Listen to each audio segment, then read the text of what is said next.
in terms of usefulness, it's definitely the case that we have to implement smart contracts, but this will not be done as an afterthought. There's a reason why we will do this in the next year and not in the past year.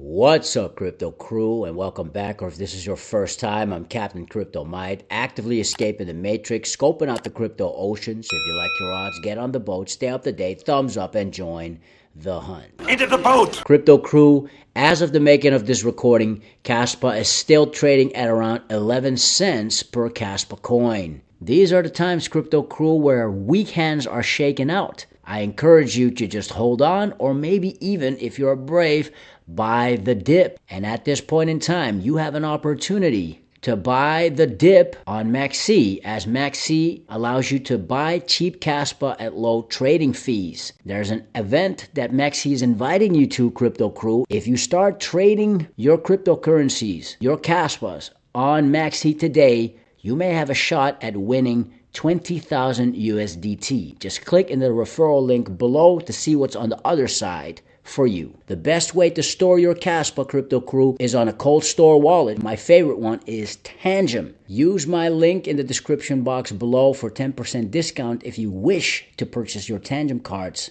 today. Crypto life. But what I've learned so far in this crypto ocean is that there is a time for its place, as there is a place for its time. He that is slow to wrath is of great understanding, but he that is hasty of spirit exalteth folly.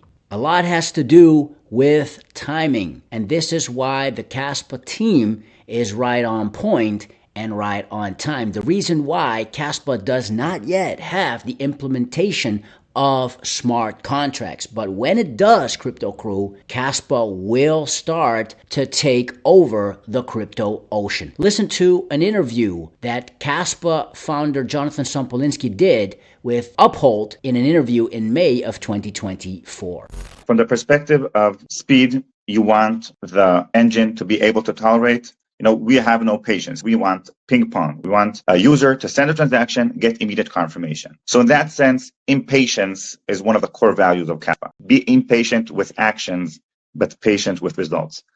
Very, very well said. Yeah. So as I said, any team of consensus developers that is launching a consensus engine typically must sit on day one or day zero and say, hey, what's the maximum internet latency that we are okay with protecting against? Is it 5 seconds? Is it 1 hour? Of course, the immediate trade-off is the more paranoid you are, the larger safety margin you are baking into the system, the more secure you are, and the more slow you are. And the original protocol of Kaspa did not escape this trade-off. That was the Phantom Ghost protocol. Its only upgrade or only improvement over Bitcoin Nakamoto consensus protocol was that it can tolerate 1 block per second or 1 block per 100 millisecond. But again, the throughput must be constant and the delay must be known in advance. The Dite protocol, which Michael Sutton and I co-authored, alleviates this and escapes this trade-off. It basically says the consensus protocol will self-adjust and understand what fraction of blocks is sufficient to secure the current network and will respond to the network latency. And in that sense, this is a big upgrade because you get 2 benefits. One benefit is when the internet is smooth, you confirm transactions much faster. And the other is that when there's a big hiccup or World War III, you're still secure. You're slower, but you're secure. This is a very important upgrade. It will take time to finalize this. We are working on this. There's also applied research going on behind the scenes, providing efficient algorithms to calculate Dite. So we're not yet near the end, but this is a very important one. This, again, all of this is still in the context of the narrow paradigm, the narrow lens of viewing the role of sequencing as fast as possible confirmations. If you think in this paradigm, there is no reason to go beyond 10 blocks per second, because from a user perspective, there's no difference between 100 milliseconds and 10 milliseconds. You are enabling a healthy market of transaction fees. Most consensus protocols that you are aware of in crypto and outside crypto, there's one leader, one miner, one validator, proposer. Each community invents their own glorified terms that sequences this round. So for proof of stake, you will have, in Ethereum, once every 12 seconds, a certain validator is selected, and that proposer is the sole monopolistic entity that's controlling that round. The practical implication is you send your transactions to several entities which can compete over your transaction. You might say, okay, is this a transaction fee? You're saving me a few cents on Kaspa fees. Nowadays, the competition on transactions is the main thing, the main action in crypto. It's called MEV.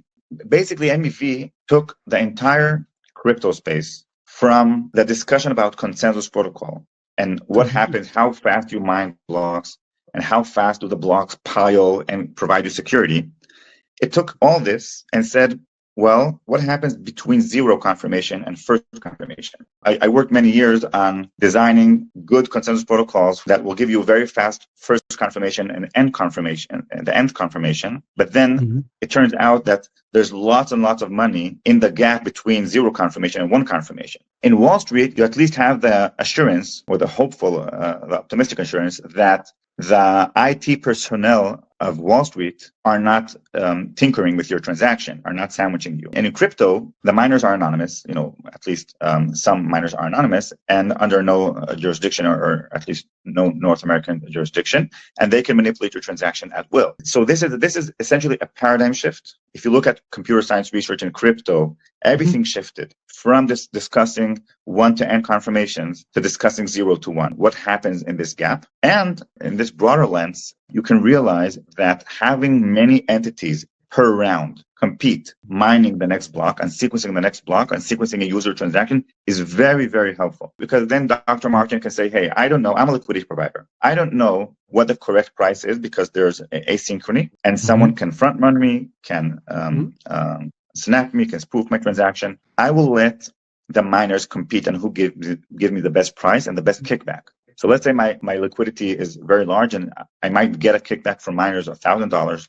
In equilibrium, it will match the MEV. The research that investing in currently is how to utilize the fact that we will support 10 to 100 blocks per second, how to utilize this to run an auction and competition among miners so as to guarantee to users that they will get full kickback for the MEV at their expense. Consider a scenario where there are 10 or 100 Wall Street engines, and they all compete on Dr. Martin's transaction. Who gets to sequence it? And the winner in this auction is that which gives you the highest kickback. So by devising a competition, by designing a competitive market for your transaction, we're able not to prevent MEV, but rather to guarantee that you will get full compensation for that, for the MEV that was done at your expense. I would argue this is a paradigm shift because, as I mentioned, it was thought that the entire MEV is done between the 0 and first confirmation, but still all the auctions that are proposed in the community today, all of these mechanisms are still with one leader. There's a monopolistic sequencer in almost all systems that I'm aware of, and you need this chaotic 10 to 100 competing entities to provide MEV protection. So this is another main thing that I'm working on. How does Kaspa remain sustainable and doesn't run into the same problems that we've seen with Bitcoin in terms of miner concentration, lack of uses, and the security budget?